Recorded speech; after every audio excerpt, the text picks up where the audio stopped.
Hey everyone, it's the Shawn. Welcome to another edition of the Great Sales Leader Show. Joining us today is Jason Anthony. He's got his startup business, and he's going to talk a little bit about what it's like selling as a startup. So it brings some unique challenges. Whether you're a startup or not, I think you're going to get some takeaways for your business. Our goal, of course, always is to bring lessons to you, sales leaders, that you can use in your sales processes, you can use for your sales teams, or in sales management. Joining me, as always, is my regular co-host, Shannon J. Gregg, sales and productivity systems expert. For those who don't know me as well, I'm the Shawn. I'm a corporate lawyer by training, helping people with ownership and control of their business. And as I mentioned, Jason's got a lot of expertise in the startup selling world because he's lived it. So we're looking forward to diving into that. I remind you, as always, that we do not do investment advice or legal advice on the show. For those items, talk to your own advisors. But we do want your comments. So check us out at Sales Leadership Done Right. And also drop your comments wherever you're watching. It might be one of our LinkedIn feeds, might be our Shawn McBride Fans Audience Facebook, might be the Great Sales Leaders YouTube channel. We want to hear from you, what you're learning, what you're dealing with, so that we can tailor some content to you.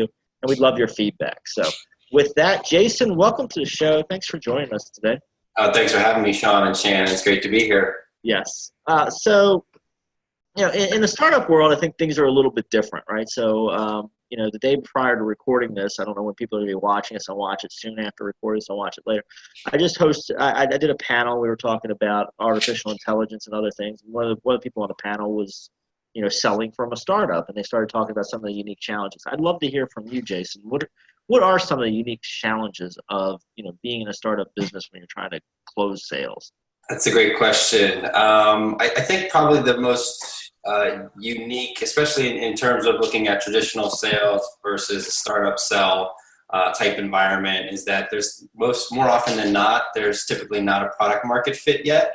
So It's a little bit more difficult, right? So you really have to focus then, I guess, on problems and solutions, right? Or the pain points of your potential customer, and kind of take that angle rather than going out. And I have experience with this in the past, where if I'm selling an already established product or service, it's much easier. There's recognition. Whereas on the startup side, people may not know you from Adam, and it's a little bit more difficult. So the barrier to entry is a little more conversational, and it's centered kind of more interview style, kind of around your potential customers or clients. Yeah, so more of a long sales cycle, I guess. The plus and the minus is, if you're in a highly established industry, and some of our clients are, then you've got a lot of competition generally, right? Other people have jumped into it. Shannon and I've worked with people in the radio industry, for instance, and there's a lot of people in the radio industry. So you have to fight for differentiation. But then, startup space, you're often so differentiated that base knowledge takes a while. How do you start building that base knowledge in that relationship? That's a great question. So first thing we do is try and obviously interview potential customers or use case situations or scenarios, and then just kind of reverse engineer those problems out and see what we can do to kind of fit that need or fit that solution. A lot of that has to do with talking to the customers, talking to potential customers. We do some small beta testing, or we're going back through, and then also focus grouping and trying to find out if we're hitting the right kind of metrics, if we're hitting the right pain points, and if the solution that we're bringing to market is actually a good fit for them. So that would be one approach. Gotcha. So Jason, I think you're describing what is like the Eric Ries lean startup model, which is, constantly be taking your message to market and testing it, stress testing it, adjusting it, rearranging it, which is exactly what a startup is supposed to do. But I'm curious, how does that change the shape of your sales funnel? So like in a traditional sales funnel, we would see, you've got your suspects, your prospects, the people that you've now said, yes, there's somebody that smells like somebody. Does your funnel look different since you have that whole educational piece up front? It kind of does, yeah. Like I still kind of lean back into the traditional funnel model, but it does get a little sporadic, right? So, for instance, we may be talking to a potential client on an enterprise level that may not know anything about what we're doing.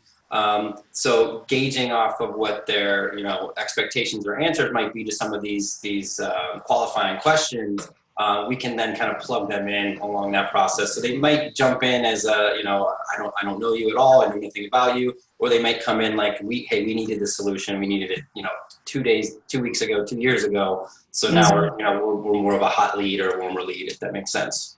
Mm-hmm. Yeah, makes a lot of sense. So Shannon, from this, I'd love to get your view here, just from the sales systems, right? I mean, I know that's your world. I know you've been there, and the sales systems has to look a lot different in a startup than it does in an established company. So why don't we zoom in on that for a minute for our audience? Yeah, I think, Jason covered it, which is typically as you're moving people along in their sales stages, and that's whether you're using, a Google Doc or Post-it notes, or if you're using a sophisticated CRM system, you're generally moving people from one stage to the next. That I suspect they might use what I have. They're a good prospect. I've now qualified them. I've verified they have budget.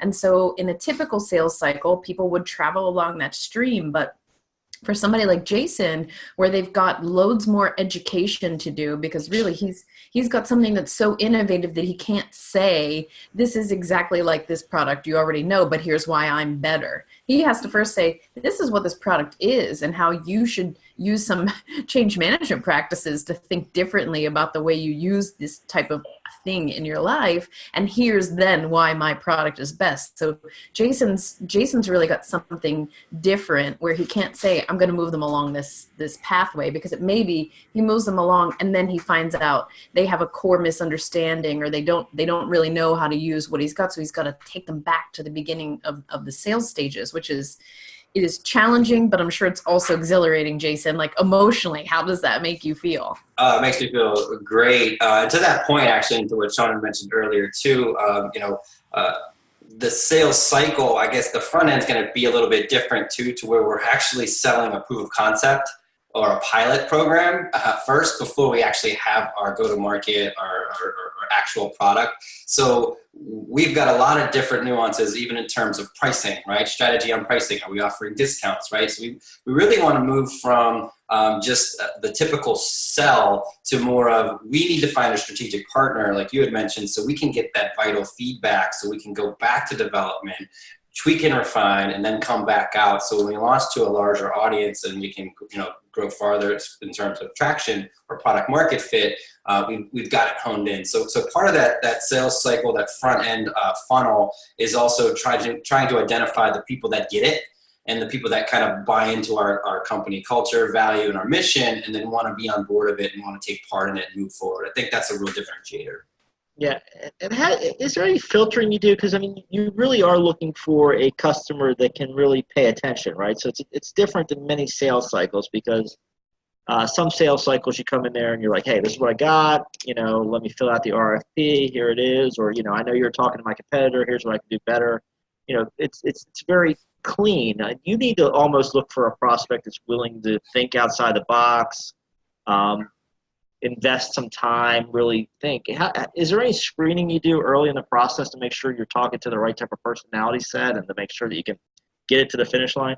Well, great question. I think to start, it's really just let me get as many leads as possible so that I can filter them out. But yeah, I think it's when we sit down and we have these kind of conversational type interviews, it's pretty much that. It's me interviewing them almost to see if they would be a good fit, and then just honing in. And this all depends on what the product or the service would be, but right. Honing on whether or not that person's core values or their core needs kind of align with where we're trying to go.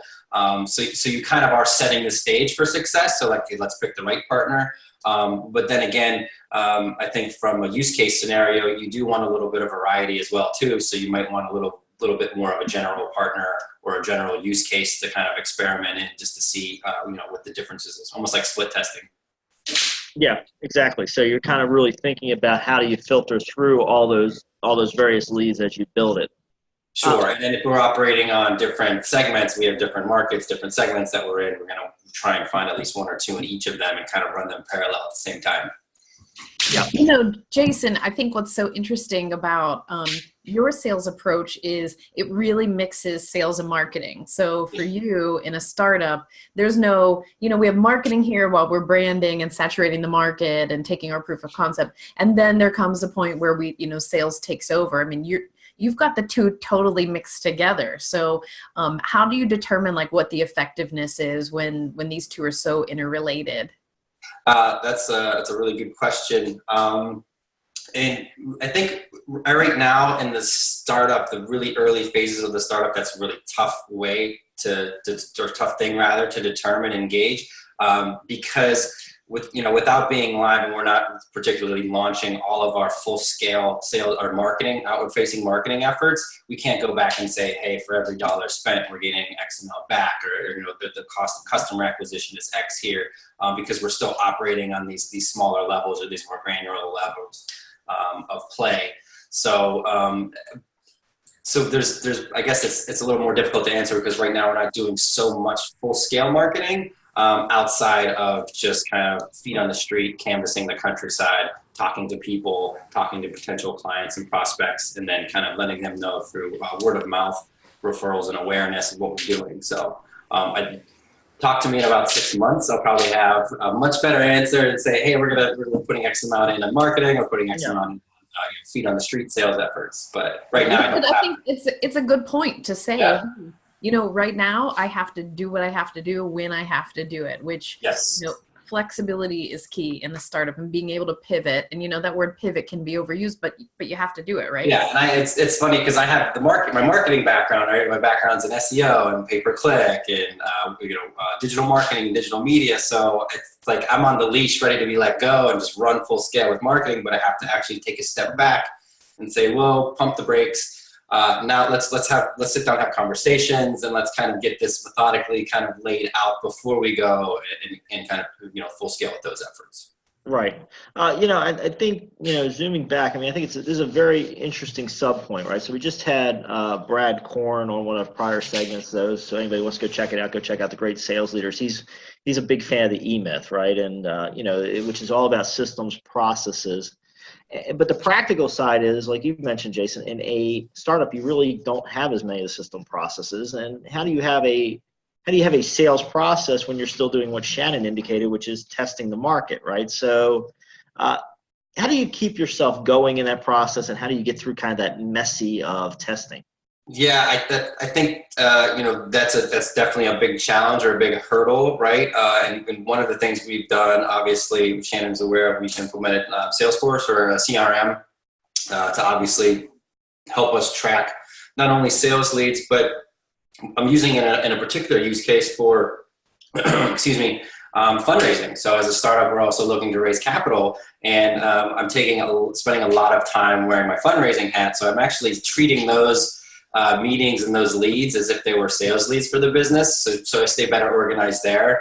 As CEO and founder, we're doing everything, right? So then I also have to manage my marketing, I have to manage my sales efforts. But to answer your question more specifically, I actually just lean back on my more traditional sales approach, sales methods, where it's if I get a lead, I enter the prospect, I track my activity, do my follow-ups, and try and keep it as traditional as possible, even though it's not a numbers game yet, right? It's not like I'm going out and knocking out 10 doors to get one meeting, and right.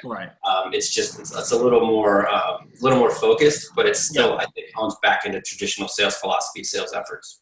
So you've got kind of the tradition is kind of the framework. You have kind of the traditional thing, but you're still testing new things. You're trying different language. You don't know what the metrics are yet. So for what I'm hearing from you, it's kind of a hybrid, right? It's not. Yeah, it's very flexible. You have to be flexible, right? On the most recent sell that we're getting ready to close, that one, it was a longer conversation, typically a few weeks to get in the door, show a demo, and then put the pricing in front of them, which again, that's flexible there too. Like I mentioned earlier, it's not that we've been out in the market for a year and we can tweak and refine our pricing. It's, hey, we're looking for the buy-in for our initial entry level clients to kind of come in and work with us, so to speak, as we build and grow this thing. So pricing strategy was probably one of the more difficult ones on that portion of the funnel.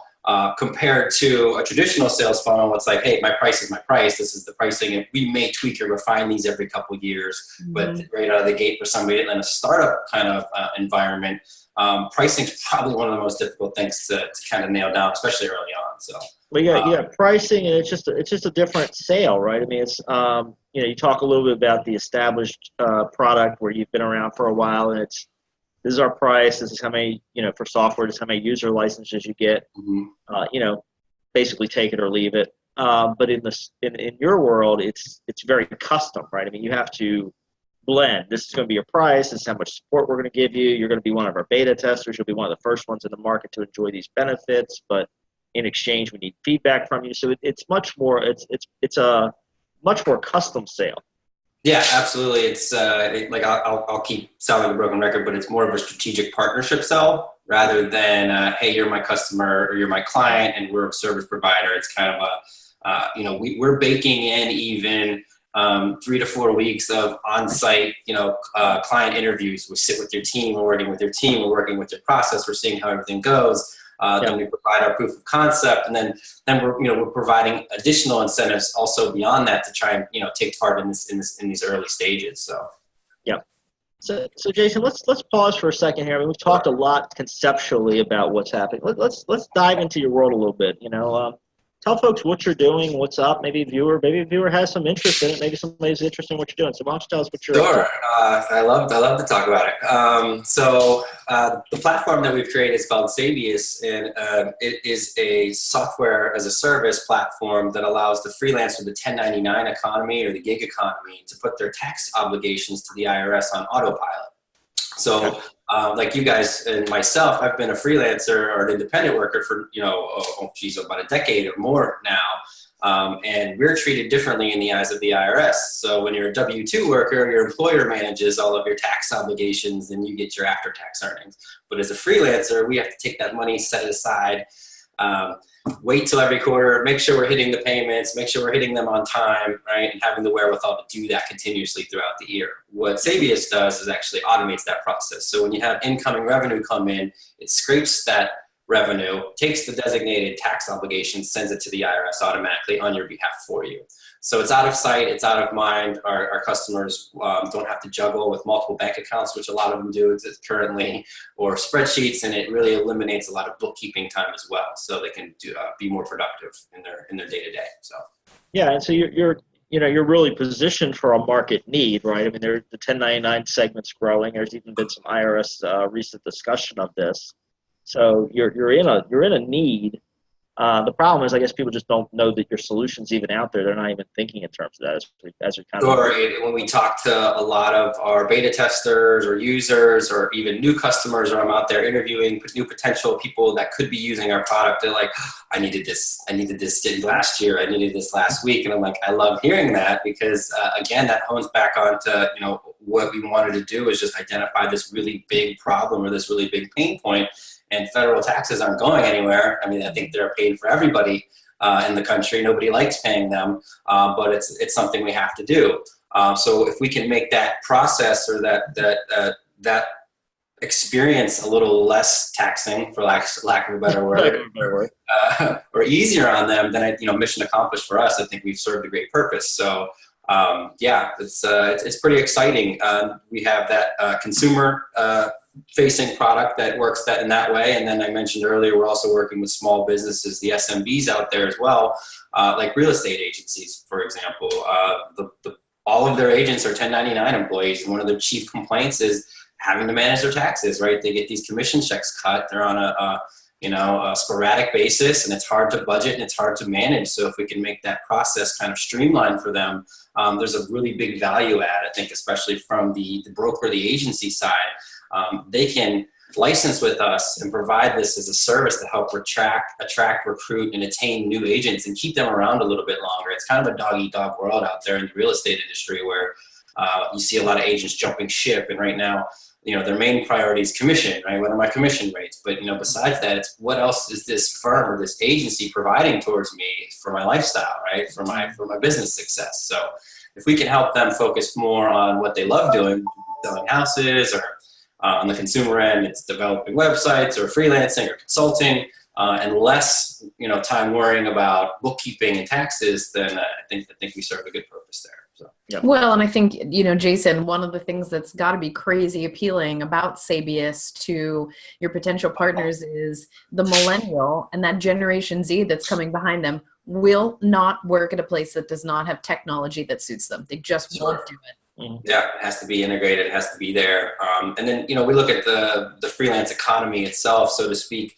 It's growing so fast right now at a rate that by 2027, they're predicting that there will actually be more freelance or independent workers than there are traditional 9-to-5 workers. So essentially, we call it the gig economy, but in the short few years, it will be the new economy. So we're going to have this kind of wild, wild west, and that's why we're getting in so early right now and trying to solve this problem. But essentially, it's going to be the new economy. And a little bit of lighting going on there. Hopefully Jason's okay. I saw some flickers and then kind of cut out. So he may have, I don't know if he had a little power issue over there or what. So fantastic stuff. So folks, that was just a great segment with Jason here. A lot of valuable insights for you. Check out his products, see what he's got going on there. I know you can find him on LinkedIn. You can also look at Sabius and check it out. 'Cause for some of you, that's going to be a great solution. It's going to help you. We want to thank him for giving us that great insight. I want to thank you, audience members, for being here today. Pat yourself on the back for doing the hard work, investing in yourself, looking to the future. I want to remind you, sales leadership done right. You can find our past episodes. You'll see upcoming episodes. You can also jump on our email list for even more behind-the-scenes insights. And I want to thank you for joining us for another edition of The Great Sales Leaders. Thanks, everybody. Thanks, everybody.